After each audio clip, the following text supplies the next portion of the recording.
My name is Evelyn Carter, and I am 24 years old.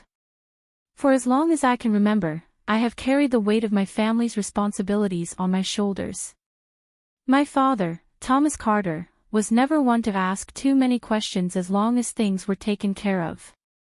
My younger sister, Olivia, a spoiled 20-year-old college student, never once wondered how her tuition was paid. She simply expected it. I worked tirelessly, juggling multiple jobs to ensure my family never faced financial hardship. My father had been struggling with job instability for years, and instead of watching him drown in bills, I quietly took over. Mortgage, utilities, groceries, Olivia's expensive tuition, I covered it all without a word. But no matter how much I sacrificed, it was never enough for Olivia. One evening, I returned home after a long shift, exhausted and drained, only to be met with a storm I never saw coming. Olivia stood in the living room, tears streaming down her face, her voice shaking with forced emotion. "Dad! She stole from you," she screamed, pointing at me with an accusatory finger. "I saw her going through your drawers. I caught her red-handed, taking money." I froze, my heart pounding. "What? That's not true." My father's eyes darkened as he turned to me, his expression unreadable. "Is this true, Evelyn?" His voice was eerily calm, but I could hear the underlying anger. "Of course not. Dad, why would I ever steal from you?" "Stop lying," Olivia interrupted, her voice rising.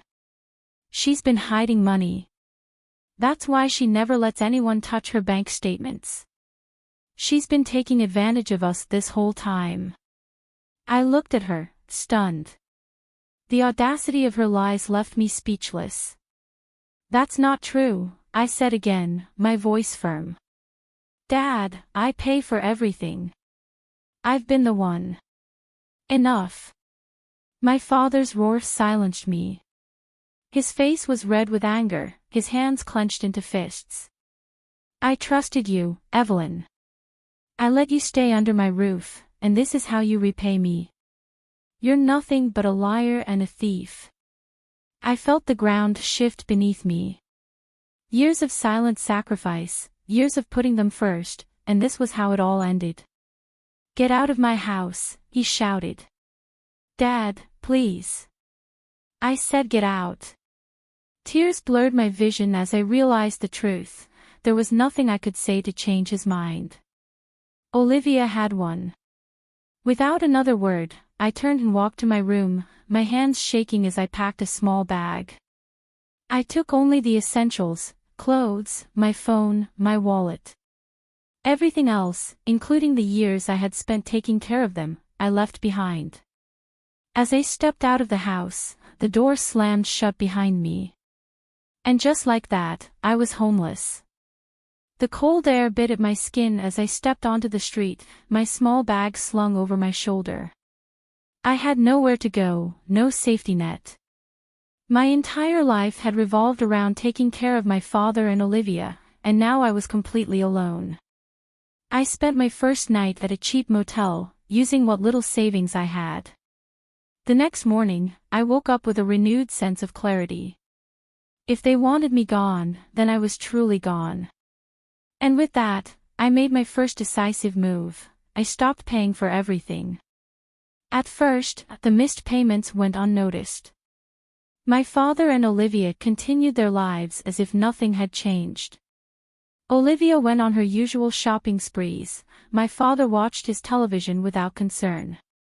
But soon, the cracks began to show. 2 weeks later, Olivia received a notification from her university. Her tuition payment was overdue. At first, she assumed it was a mistake, brushing it off as a clerical error. But when a second warning came, reality started to sink in. She had no idea I had been the one paying all along. The bills at home also started to pile up: electricity, water, internet, everything was overdue. The first shut-off was the Wi-Fi, a minor inconvenience that Olivia blamed on the service provider. But when the electricity was cut a few days later, panic set in. Dad! Why is the power off? Olivia shrieked. My father, who had been ignoring the overdue notices, finally decided to investigate. He shuffled through the pile of unopened bills and saw the growing debt. Confused, he called the power company, only to be informed that no payments had been made for weeks. That's impossible. My daughter, he stopped mid-sentence, realization dawning on him. His daughter. The one who always made sure things were taken care of. The one he had thrown out. Still, his pride refused to let him admit his mistake. He scrambled to gather what little money he had, managing to get the power restored temporarily. But the debts didn't stop piling up. The mortgage payment was missed, followed by another. Eviction notices soon followed. Meanwhile, Olivia was facing her own crisis. She stormed into the university's administrative office, demanding to know why her tuition hadn't been covered. I don't know what's going on, she insisted. My father was supposed to take care of this. Miss Carter, we've been receiving payments from a different account for the past 2 years, the financial officer explained. Those payments stopped last month. If we don't receive a payment soon, you will be unenrolled. Olivia's face paled. She left the office in a daze, her mind racing. She hadn't realized how much she relied on me until now. Back at home, my father was beginning to connect the dots. He saw the bills in my name, the past payments, the financial lifeline that had vanished the moment he threw me out. Panic settled in, but he wasn't ready to admit the truth just yet. Instead, he blamed circumstances, convinced that some mistake had been made. But deep down, he knew. And for the first time, my absence truly hit them. The house was no longer the warm, comfortable home Olivia and my father were used to. It was cold, dark, and drowning in overdue bills. My father spent his days arguing with creditors, desperately trying to make payments. Olivia, no longer the carefree college student, was frantically searching for a way to stay in school. Dad, you have to fix this. Olivia yelled, frustration clear in her voice. With what money? He snapped, rubbing his forehead. Do you think I have stacks of cash hidden somewhere? Your sister was the one handling all of this. Olivia fell silent, the weight of reality finally sinking in. I wasn't the liar. I wasn't the thief. I had been the only one keeping them afloat. One evening, my father sat alone at the kitchen table, staring at a pile of past due notices. His pride was a stubborn beast, but as he thought about me, his daughter who had been nothing but loyal, guilt clawed at him. And then, for the first time since throwing me out, he picked up the phone and dialed my number. It rang once. Twice. Then my voice came through the line. Hello. There was a pause before my father spoke, his voice quieter than I had ever heard it. Evelyn, we need to talk. I hesitated. What do you want, Dad? His silence stretched, and for the first time, his tone lacked its usual authority. I made a mistake. I should have listened to you. I stayed quiet, letting him struggle through the words. I need to see you, he finally said. I exhaled, bracing myself. Fine. But this time, I'm the one setting the terms. We met at a small cafe downtown. My father looked different, worn down, defeated. He cleared his throat awkwardly as I sat across from him. Evelyn, he hesitated. I made a mistake. I should have believed you. I sipped my coffee, my expression unreadable. And what made you realize that? Was it the eviction notice? Olivia's tuition being cut off? Or maybe the utilities getting shut down? His face darkened.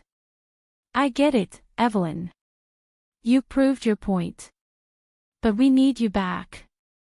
I let out a short laugh. Need me? I was never needed. I was used.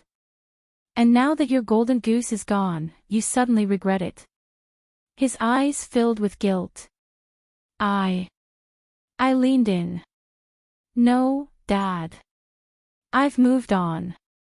And I hope Olivia finally learns what it means to fend for herself. I stood, throwing a few bills on the table for my drink. Enjoy your coffee, Dad. It's on me. But that's the last thing you'll ever get from me. And with that, I walked away, leaving him to taste the bitterness of regret, just as I had once tasted betrayal. Walking away from my father at the cafe was the final step in closing that painful chapter of my life.